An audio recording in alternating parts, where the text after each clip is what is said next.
Frequency Podcast Network. Stories that matter, podcasts that resonate. You know the phrase by now. It's uttered by everyone, from politicians who are after your vote, to your fellow citizens suffering from sheer frustration, or even just comics looking for a laugh. After 9 years of this prime minister, everything is broken. Everything's broken. Everything feels broken. Everything feels broken. But when he says that Canada is broken, that's where we draw the line. In the ERs that remain open, wait times have never been longer. It may seem like there's a lot of places to shop in Canada, but all these stores are owned by just 3 big companies. There's extreme partisanship and extreme polarization. A new poll says that the majority of Canadians feel that Canada is broken. What? Just because the stock market is down, the railroad is on fire, and the Leafs lost to a Zamboni driver? We're going to let Justin Trudeau and Pierre Poilievre argue over if this country is entirely broken or not. But as we cover the news in Canada, it has become very clear to us here at The Big Story that some of the systems we rely on are faltering, to say the least. And rather than use that to try and grab some downloads or score a few political points, we thought we'd ask some of the smartest people in their respective fields a few simple questions. Starting with this: is it broken? If it is, how do we fix it? Welcome to Fixing Canada, a special series running all this week on The Big Story. Today, healthcare, where the crisis can be literally life or death. It's been 4 years now since the pandemic hit. During that time, we have heard about the strain on every part of our healthcare system. From overcrowded hospitals to closed emergency rooms, vanishing family doctors, incredibly long wait times, an increase in private clinics charging us for services. Despite the hard work of tens of thousands, it's clear there aren't many aspects of universal healthcare really working well for Canadians. But what if we looked at that as an opportunity, rather than a gaping hole to be filled with billions of dollars of taxpayer money? I'm not trying to save you a few bucks here. I'm asking, what if the current state of the healthcare system gives us no option but to reimagine the entire thing, to change who does what, with whom and how and where, and create the kind of collaborative healthcare system that gets the most out of what we have, rather than demanding money for fixes that never seem to result in different outcomes for many patients?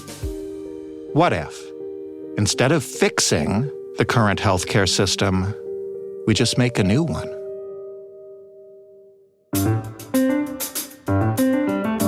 I'm Jordan Heath Rawlings. This is Fixing Canada on The Big Story. Dr. Alika Lafontaine is the former president of the Canadian Medical Association, an award-winning physician, and the first Indigenous doctor listed in Medical Post's 50 Most Powerful Doctors. Also pertinent, beyond all that, to this conversation is he contributed to a public policy forum report last year that looked at ways we could possibly find solutions to the healthcare crisis. That's a tall order right now, Dr. Lafontaine. I think for anyone using the healthcare system, they definitely agree. I will ask this because I think everybody might have their own opinion of it, but I think everybody knows right now the system is broken, if you want to call it that, in crisis, whatever term you want to use. But if our healthcare system is indeed broken, when did it break, as best you would ballpark it? I think people get drawn towards these ideas that we can find specific moments in time where if only we made one different decision, things would have been better. The healthcare system is obviously one of the most complex systems that we use in society. And as part of that, there's multiple different things that broke. I think if I was to go back in time and look at when did decisions start going south, when did we start choosing to go in directions with the healthcare system that eventually led to the place that we're in right now. I'd probably look back to the 1990s. So in the 1990s, there was that era of federal budget cuts and decentralization. There were strained provincial budgets. People were looking at places where they could save money. And as part of that, there was aggressive cuts that were made to healthcare and a shift in focus from having people have access to having things cost as less as possible. Now, as that kind of spread throughout Canada and we started having reports that started to recommend different changes, different systems across the country started to shift their view on how healthcare systems were supposed to work away from focusing on patients and the people working in it to simply focusing on money in it. I think that's really the root of where all these problems happen. Now, in the meantime, we've had shifts in demographics. People are much more sick. I can tell you that as somebody who works in the healthcare system. People who walk through our doors are much more complex. People are hypermobile, which means that you don't just live in the same place for 40, 50 years anymore. You travel across the country, sometimes across provinces and other jurisdictions, trying to access care. And our health workforce is very mobile as well. So all those things together have led to things breaking. But I think you go back to the 90s and find the origin. I don't want to spend too much time on the problems here because I want to talk to you about solutions. But when we try to diagnose what's wrong with the healthcare system today, what is the best criteria for measuring how well the system is or isn't working? Is it wait times that are often discussed? Is it the number of people with or without family doctors? How do we diagnose the system as if it were a patient? I think the framing of that question is really effective. Asking if this was a patient, how would you diagnose them? So for folks who practice medicine, one of the things you realize over time is that diagnoses are not black and white. You make an educated guess on what's happening, and you create a list of plausible things that could be happening. And over time, you try and investigate and produce additional evidence or data, and then you test out your theories based on what should fix those problems. And I think if we're diagnosing what's wrong with the healthcare system, one of the biggest problems is that people are fixated on money being the problem. When in reality, I think it's identifying value. And if we were to diagnose and then find solutions, the solutions that I'd focus on would be how can we get as much of value out of what we do in the healthcare system, but also how do we make sure that value isn't just the value of people who make decisions in the healthcare system. An administrator will look at what I do. I was on call last night, and there was a lot of time that I spent going through patient charts and talking with folks about what was going on throughout the night. I practice as an anesthesiologist. Administrators might look at what I was doing and say, you're being extremely inefficient with what you're doing. But there's a lot of relationship building. There's a lot of time that you need in order to let ideas kind of steep. You can't just rush through providing care like it's an assembly line. And I think that's a big problem that we have in healthcare right now. How do we find where the value can be created? And if a bookkeeper were to look at what you did and say it was inefficient, but it really was working for you, what is an inefficient use of our time in the system right now that we could fix? I think there are things that we can categorize as clearly not providing value.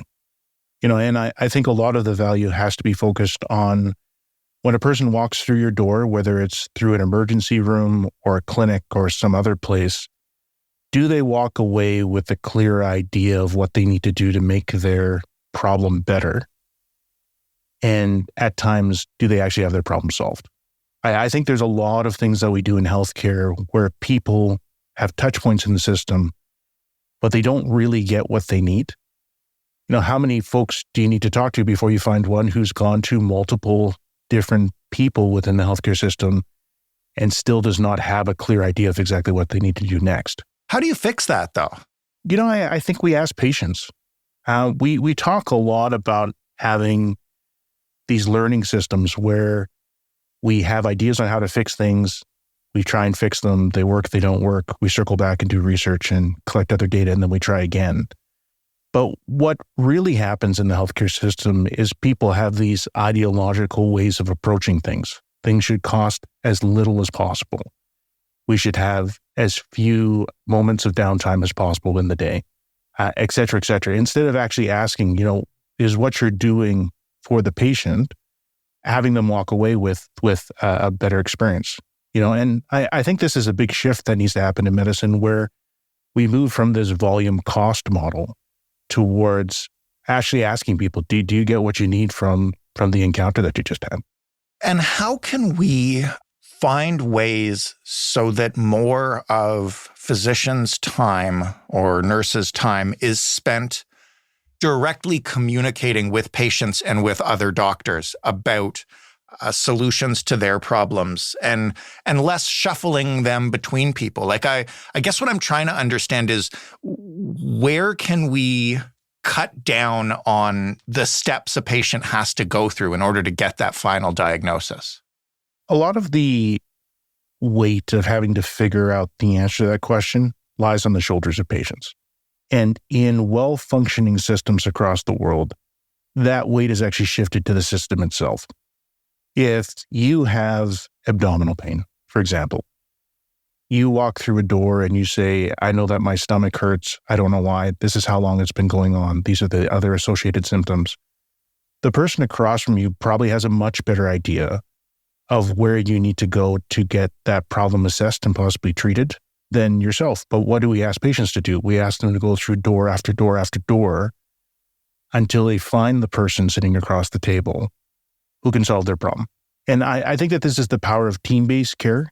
And if we were able to move towards a system where the person across from you was both incentivized and it was culturally normal for them to take your problem and shepherd it through the system, I think you'd get exactly what we're talking about here. How much of that change is possible when, and you would probably have firsthand experience with this, the system is already so overburdened and overtaxed, and we hear all the time about doctors and nurses stepping back from the profession because of burnout. And now, to provide better care, we're going to say, okay, we need to take more time. We need to gather as a team. We need to, really focus on this. And how much time do you have for that in a day anyway? I would separate burnout between hard things and things that, for lack of a better word, kill your soul. We're used to doing hard things in medicine. We're used to being in complex, high acuity, highly emotional situations where, life and death often hangs in the balance. That is not the exhausting part of medicine. The exhausting part of medicine is trying to do the right thing for patients and having the system continually push back against getting your patients the care that they need because of red tape, because of folks who are just not focused on patient problems, but are instead focused on system problems, folks not responding to increases in resources that they've known have been needed for time after time, seeing the same problem over and over again and not getting a response or action that actually fixes anything. The pandering that happens quite commonly across medicine, or taking a real problem and reshaping it into something that ends up getting politicized. These are the things that really exhaust providers within the system. And I think in the same way, patients who are involved in this get pretty exhausted as well. So when you look at how a person spends their day in medicine providing care, if we were to measure the impact that they had on patients' lives throughout the day and then tried to simplify their ability to have that impact, we'd have a very well-functioning system. And, the interesting thing about making that statement is that's how all systems work. And so when we talk about healthcare and people not being able to spend their time on the right things, it's because the system's been designed to solve problems that are no longer the problems that are facing the people trying to provide and access care in the system anymore. Give me a sense of what that looks like on the ground, like a problem the system was designed to solve that you don't see anymore, and one that you're struggling to solve now because the system's not ready for it. So I'll give a broad category of administrative burden. This is something that you hear commonly from our primary care providers, especially family physicians. When you talk about something that has drawn the life and joy out of practicing family medicine, administrative burden is probably one of the highest things. So a person walks through your door, they have a disability. And as a result, the forms that they're asked to fill out require a family physician to sit down for a very long period of time to fill out several pages of forms. And the first question is, why is the family physician filling out that form in the first place? There's probably no specific expertise required for that form to have the family physician put in place. So it's really just a speed bump in order to make sure that that patient across from you has a more difficult time getting their disability than actually solving any problems. And so, there's lots of other examples that I could come up with that reflect that. But anytime you have something in the system where you need to do something and it doesn't seem like there's a whole lot of value to doing it, or it seems like the only reason why it was put in there was to make it harder to do, that's the administrative red tape we have to get rid of.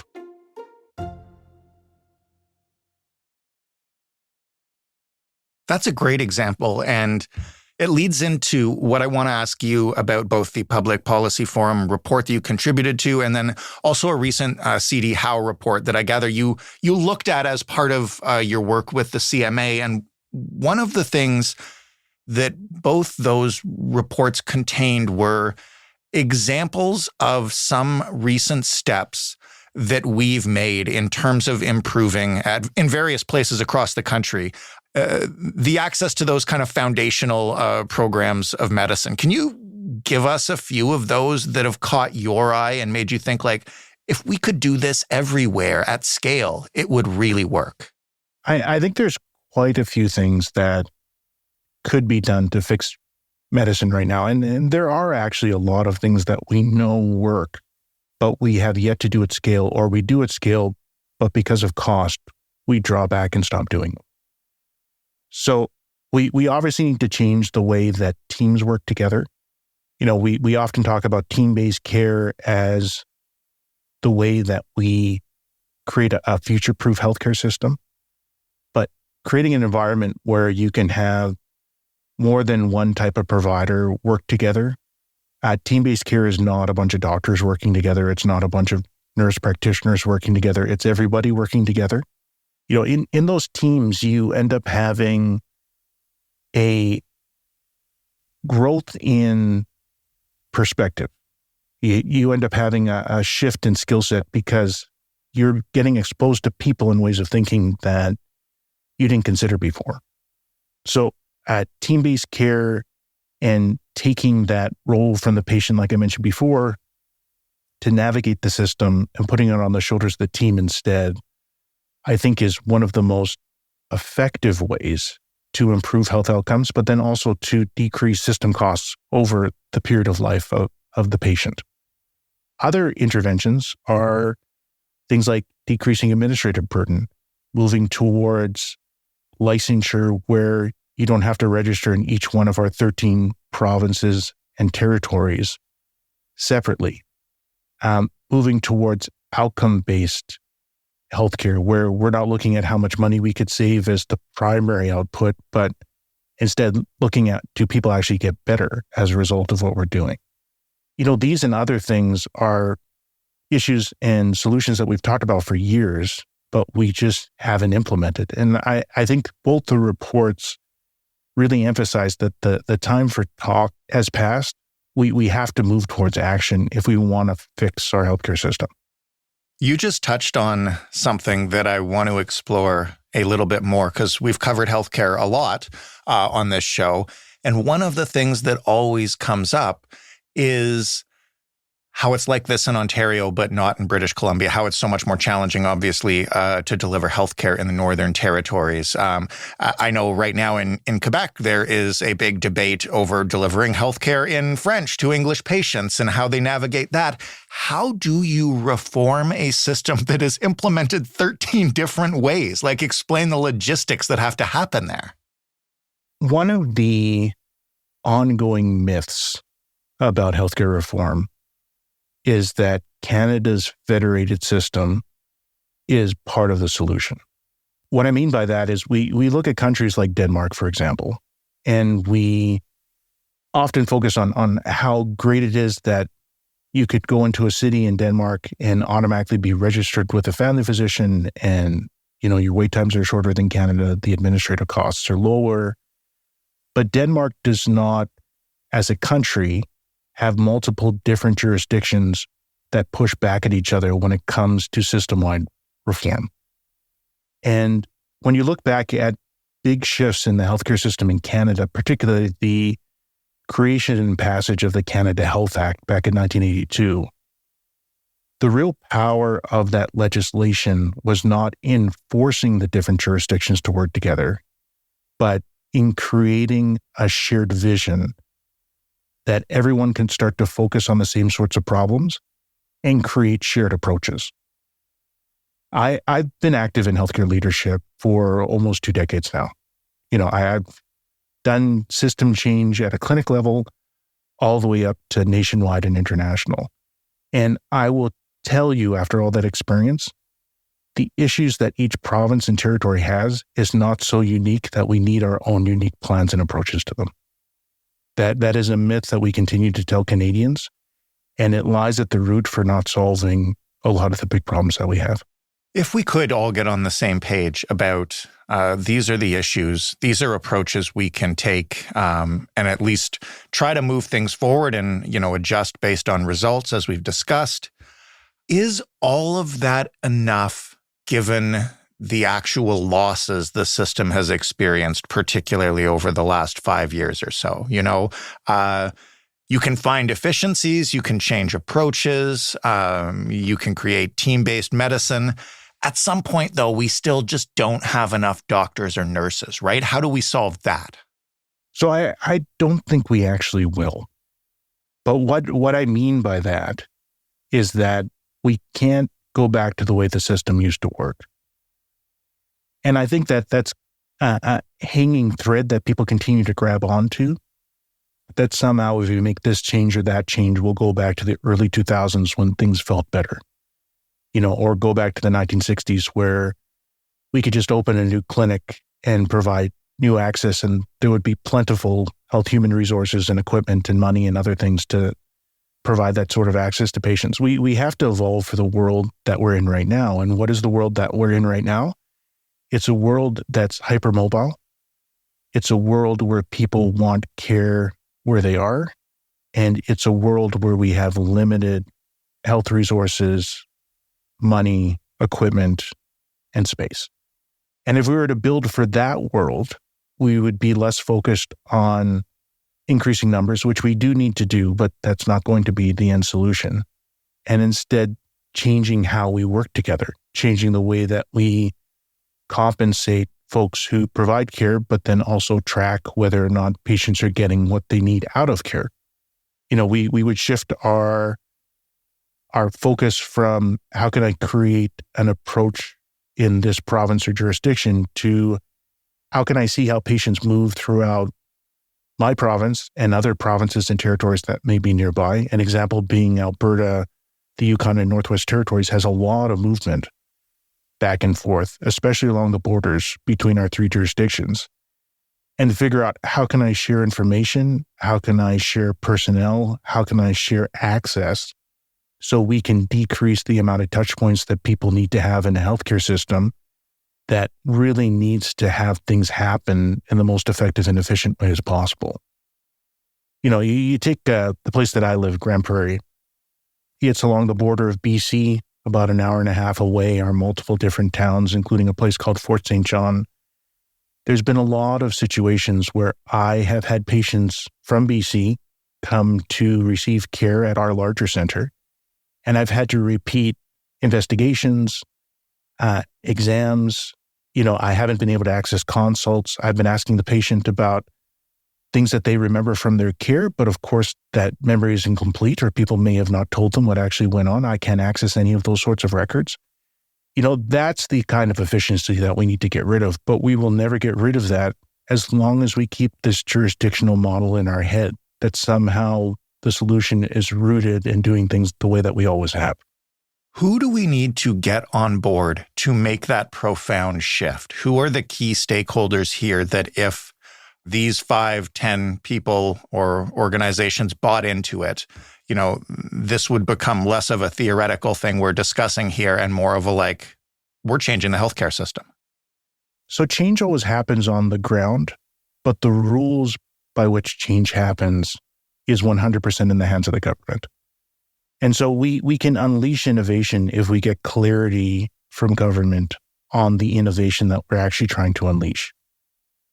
If you had 13 jurisdictions sit down and say together, we're going to figure out mobility of health providers. We're going to figure out how to have care designed around how people move throughout the system versus building a place and forcing people to go there. You would end up having folks within the system sit down and say, okay, I know 100 different ways of doing this. And then you'd have groups of people come together and say, out of these 100 ways, this would be the lowest cost. This would maximize our resource to impact. This would be the easiest way for patients to access things. This would give the best experience. But what we lack right now in Canada is what we needed in 1982. We needed a new vision. We needed folks to come together and say, this is actually the kind of healthcare system that we want to build. And in the absence of that, we'll continue to see a degradation of healthcare services. And like we said at the beginning of this conversation, a collapse of healthcare. This is my last question then. Is there a tipping point, or maybe it's not a tipping point, maybe it's just a cliff at which we will have to change the way we approach how we do this, whether we want to or not? One of the themes that we're hearing a lot of during this week is that, big, profound change is difficult, especially in such a large country, and we often don't do it until we absolutely, absolutely have no other choice. So I guess, I'm asking you, what does that point look like? I think we've passed the tipping point already.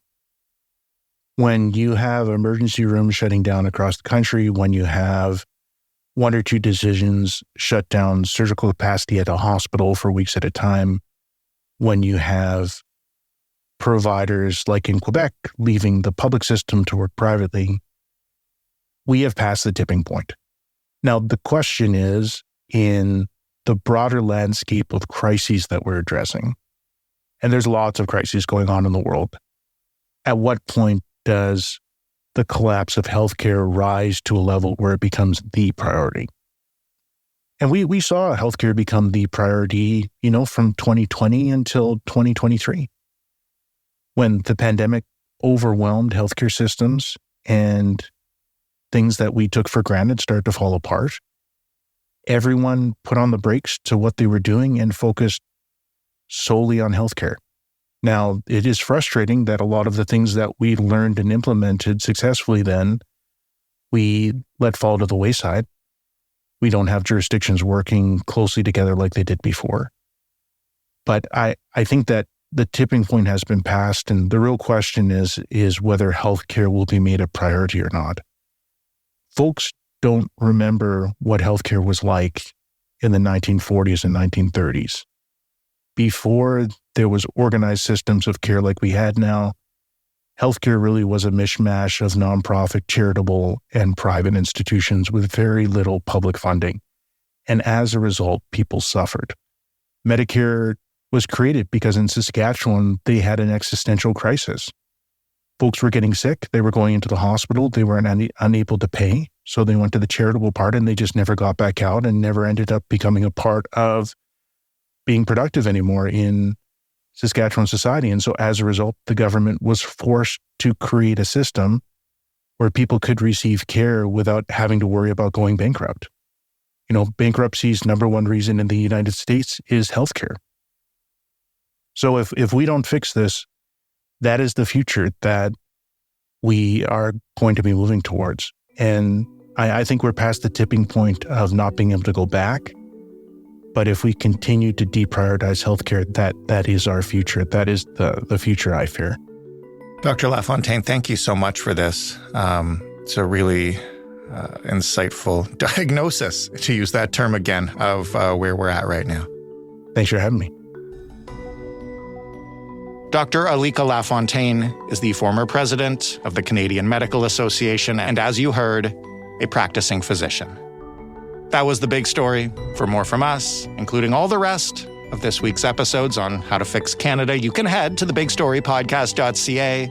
You can also send us feedback on any of these episodes with an email to hello@thebigstorypodcast.ca or a phone call and a voicemail at 416-935-5935. The Big Story's in every podcast player and on every smart speaker. You just need to ask it to play the Big Story Podcast.